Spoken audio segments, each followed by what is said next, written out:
좋아요, 구독. 네, 그럼 이제 본격적으로 우리 시청자분들께서 가장 기다리고 있는 해양마스터님과 함께하는 오늘의 이슈 점검 시간입니다.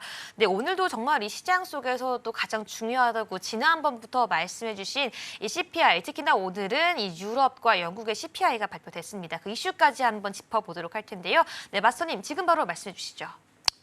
네, 일단은 제일 중요한 게 지금 오늘 CPI가 어떤 종목에 좀 영향을 끼칠까? 여러분 이거부터 좀 근거를 판단할 줄 네. 아셔야 돼요. 어떤 종목이라, 네. PPT 보면서 좀 설명을 드리도록 하겠습니다. 네. 여러분들 제일 힘든 게 그건 것 같아요. 사실 이게 어디에 영향이 끼치나요? 이게 증시에 영향을 끼치나요? 미증시에 영향을 끼치나요? 내일 코스피에 영향을 끼칠까요? 라고 얘기를 하면은 저는 아니라고 먼저 좀 얘기를 드리고 싶어요. 아니라고.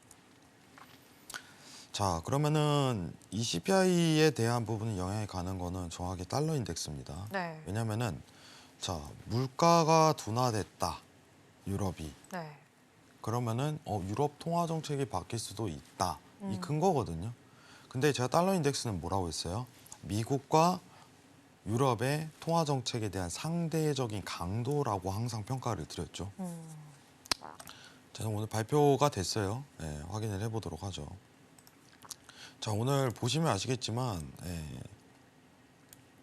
전년 대비해 갖고 5.5% 나왔죠. 확인들 하셨을 거예요. 네. 우리 신세계 계신 분들 다 똑똑하니까. 그렇죠. 지난주에 3%로 나왔죠. 네. 근데 여기서 이제 조금 이제 기준금리랑 좀 비교를 해볼 필요성이 있죠. 네.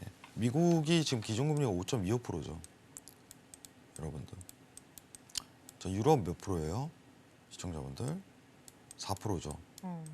자, 상대적으로 봅시다. 상대적으로. 자, 여러분들 이제 스스로 판단을 해보는 거예요. 그죠? 네. 자, 유럽이 물가가 높아요? 미국이 물가가 높아요? 저 숫자만으로 봤을 때는 미국으로 보이는데요. 물가.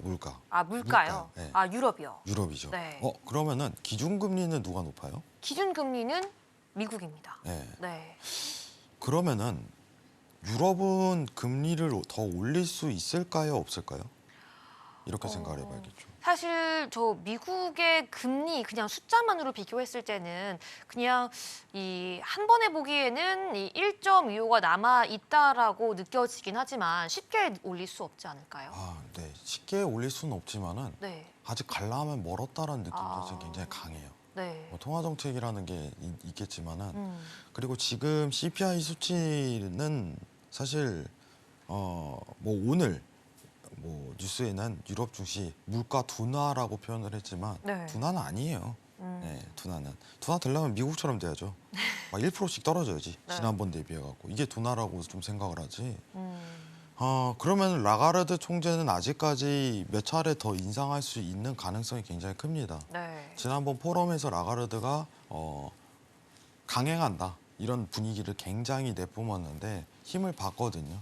그러면은 오늘 달러 인덱스에 대한 부분은 미국이 사실 굉장히 유리하게 최종 금리로 결정될 가능성이 높아요. 한 차례만 더 하고. 네. 근데 유럽은 아니에요. 몇 차례 더 남아 있다라는 가능성이 엄청 남아 있는 상태예요. 네. 이러면은 달러 인덱스는 떨어져요. 네. 어쩔 수 없습니다. 근데 오늘 그렇게 큰 폭으로 하락하지 않지 않았나요? 어떤 거? 달러 달러 인덱스. 인덱스요. 그러니까 이제 왜냐면은 네. 물가 둔화라는 느낌 자체가 조금은 있기 때문에 CPI 빨이다. 네. 그러니까 CPI 빨이다. 네. 단순하게. 아. 근데 시장에 대한 정책만 비교해서 봤을 때는 미국 쪽이 오히려 더 긴축이 빠르게 종료되기 때문에 하방으로 갈 가능성이 굉장히 높은 거예요. 굉장히. 네. 굉장히란 좀 표현을 하겠습니다. 네. 지난주 CPI 발표하고 달러 계속 떨어질 거예요라고 얘기를 했는데 더 추가적인 하락이 드러났죠. 결과적으로. 네. 그러면은 금은 오르는 거고 당연스럽게.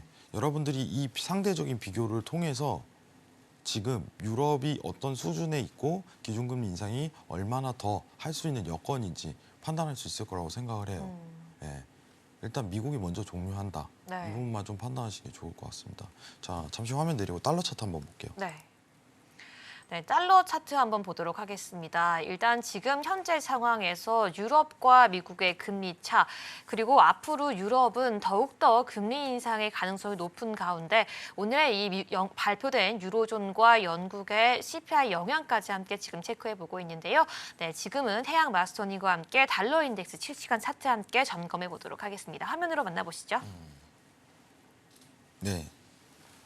달러 일봉을 보면서 좀 설명을 드리도록 네. 할게요, 여러분들. 자, 지금 그냥 뒷화면으로 좀 크게 한번 좀 설명을 해볼까요? 네, 좋습니다. 네, 화면 크게 나오니까 훨씬 좋으네요. 잘 보이고요. 네. 네, 일단 지금 달러 같은 경우에는 지금 좀 하락을 하다가 오늘 같은 경우에는 조금 지지부진한 모습 보이고 있다라고 말씀해 주셨고 그 가장 큰 원인을 CPI 빨이라고 말씀해 주셨습니다. 그 내용 지금 함께 차트 보면서 이야기해 보도록 하시죠. 네. 지금 뭐 이제 밑에서 앉아갖고 설명을 해야 되나 이게 좀 밑에 있기 때문에 네. 일단은 좀 설명을 드리도록 하겠습니다. 네, 많이 하락했기 때문에 또 달러 인덱스예요, 여러분들. 달러 인덱스인데 지금 보세요. 이 자리만 일봉이에요. 일봉입니다. 자, 미국 CPI, 유럽 CPI예요. 유럽 CPI. 딱 네. 꺾이는 분위기 자체가 미국, 유럽 딱 이렇게 나뉘죠. 미국은 낮게 나왔는데 유럽도 조금 둔화됐다는 느낌이 있지만은 어쨌든 여러분들 이 방향성이죠. 여기 보세요. 전체적으로. 방향성이 하방이네요. 근데 이게 이어가냐 안 이어가냐. 아, 이거 어디서 찾냐 이거예요. 이게 통화 정책에 대한 어떤 방향성에서 찾을 수 있다는 거예요. 네. 예. 그러면은 아까 얘기했다시피 유럽 CPI가 지금 어떤 분위기예요? 둔화됐다는 느낌이 있지만 미국 대비는 아니다. 네. 그러면 유럽은 기준금리 인상을 아직 몇 차례 더 할 수 있다라는 분위기가 나와버리는 순간은 이거는 유지된다 이거예요. 이건 유지된다. 이거는 유지된다. 네. 이거군요. 예. 네. 그러면 아까 반대로 아까 우리 골드 한번 봤었죠. 네. 골드는 유지된다. 상승세. 예, 유지된다. 네. 이렇게 좀 판단하시는 게 제일 좋아요. 아, 달러 인덱스를 볼 때는 어떤 제일 중요한 게 상대 통화에 대한 어떤 강도 분석이라고 했어요. 만약에 이 달러 인덱스에 대한 하방 분위기가 완전히 꺾여 버리려면은 뭐라고 했어요? 유럽이 기준금리를 멈춰야 돼요라고 얘기를 했어요. 인상을. 그래서 지금 멈출 수 있어요? 못 멈춰요. 아직까지는. 예. 그래서 여러분들 시황에 대한 베이스를 볼 때 어떤 트레이딩 이어가는지 그 관점 자체를 체크해야 됩니다. 네. 그러면 유로를 매수를 볼 수 있는 분위기 자체가 한 번은 더 나올 수 있다. 오히려 달러는 떨어질 거니까 이 개념으로 접근하시는 게 좋아요. 제가 제일 중요한 게 뭐라고 했어요? 어디 방향으로 가고 있는지 생각을 먼저 하세요. 네. 대부분 우리 이제 트레이딩 하시는 네. 개인분들이 실수하는 건 뭐냐면 꼭 반대로 지어요. 아, 여기가 저점이야 하면서 그럼 어떤 베이스랑 근거를 찾아야 되는데 그쵸. 그 내용을 꺼내기가 힘들어요. 예. 큰 그림을 봐야 된다. 그렇죠. 아니 이 내용을 먼저 이해해야죠. 달러를 기반이 뭐 어떤 상황인지. 예.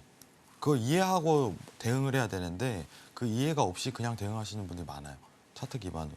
네. 근데 저는 그걸 먼저 꺼내 드리는 거예요. 그다음 차트 보세요. 그다음 여러분들. 네. 충분해요. 그럼 달러 인덱스 여기서 또 50 찍고 내려가겠죠. RSI. 여기 구간이 이 구간이죠. 저항이. 네. 당연하지 않겠어요? 여기가 저항이지. 쉽죠? 여러분들. 굉장히 쉽습니다. 그럼 반등, 약반등 나오다가 50 라인에서 다시 터치하고 내려가요. 그때 뭐 봐요? 유로랑 골드 매수 보는 거예요. 달러 인덱스 그렇게 보는 겁니다. 굉장히 간단하죠. 네, 도움이 되셨으면 좋겠습니다. 이상입니다. 좋아요, 구독.